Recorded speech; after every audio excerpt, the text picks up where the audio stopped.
नमस्कार, मैं अंजना और आप देख रहे हैं ग्रेनो एक्सप्रेस न्यूज चैनल। सबसे तेज, सबसे पहले, सर्वाधिक खबरों वाला चैनल जो आपको निष्पक्ष और सच्ची खबरें सबसे पहले ग्रेनो एक्सप्रेस न्यूज पर मिलती हैं। आइए बढ़ते हैं आज की बड़ी खबर पर। उद्यमी और श्रमिकों की सुरक्षा सरकार की प्राथमिकता। Rakesh Sachan. Fire and safety प्रदर्शनी का उद्घाटन। उद्योग और प्रशासन के दिग्गज हुए शामिल। India expo centre and mart greater Noida में गुरुवार को Uttar Pradesh fire and safety expo and conference UFSEC के चौथे संस्करण का भव्य उद्घाटन हुआ। उत्तर प्रदेश सरकार के सूक्ष्म, लघु और मध्यम उद्योग, खादी और ग्राम उद्योग, रेशम उद्योग, हथकरघा एवं वस्त्र विभाग के कैबिनेट मंत्री राकेश सचान ने दीप प्रज्वलित कर कार्यक्रम की शुरुआत की।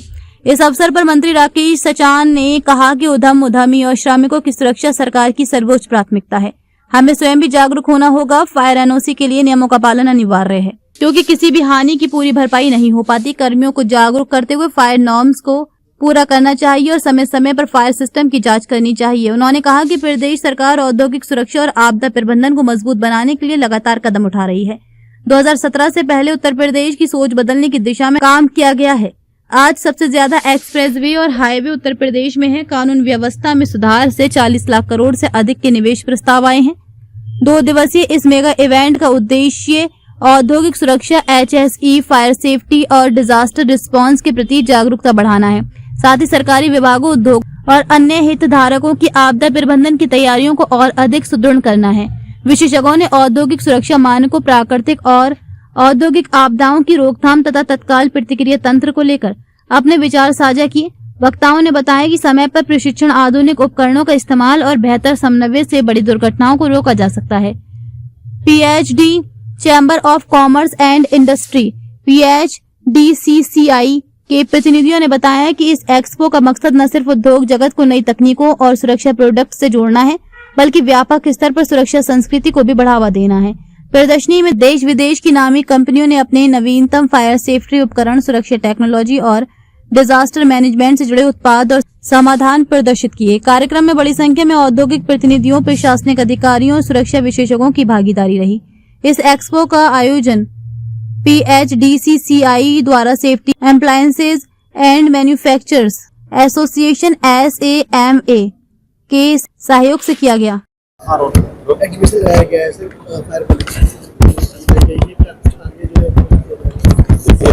चैम्बर्स के सभी पदाधिकारियों को हम धन्यवाद देते हैं और उनको बधाई भी देते हैं कि उन्होंने फायर सेफ्टी जैसे सब्जेक्ट के लिए उन्होंने एक यहाँ पर एग्जीबिशन किया, जिसमें आज से 3 दिन ये लगातार कार्यक्रम चलेगा। कई सेशन होंगे और बहुत सारे जो मंच में आज जिन जिन लोगों को बुलाया उन लोगों ने भी अपने सुझाव दिए।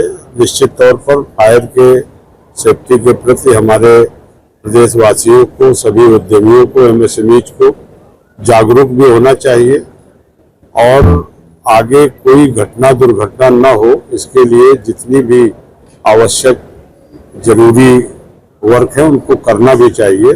क्योंकि जब कोई घटना घटित हो जाती है तो निश्चित तौर पर बड़ा पछतावा होता है, बहुत नुकसान होता है, जन धन सबकी हानि होती है। और निश्चित तौर पर योगी आदित्यनाथ जी की सरकार लगातार फायर के सब्जेक्ट पर पूरे उत्तर प्रदेश में फायर स्टेशनों को वृद्धि करना और जनपद तब तहसील स्तर पर, ब्लॉक स्तर पर बड़े बड़े जगहों पर फायर के स्टेशन भी बनाए जा रहे हैं। और लगातार सरकार बड़ा बजट दे करके फायर के प्रति जागरूक है।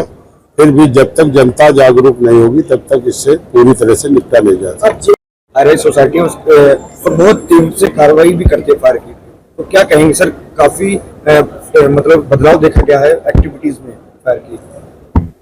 देखिए, सरकार समय समय पर बढ़ती हुई आबादी है, जिस तरह से बिल्डिंगों की निर्माण हो रहे हैं उसके तहत तमाम सारे बिल्डिंग नियम ये सब सरकार बनाती है।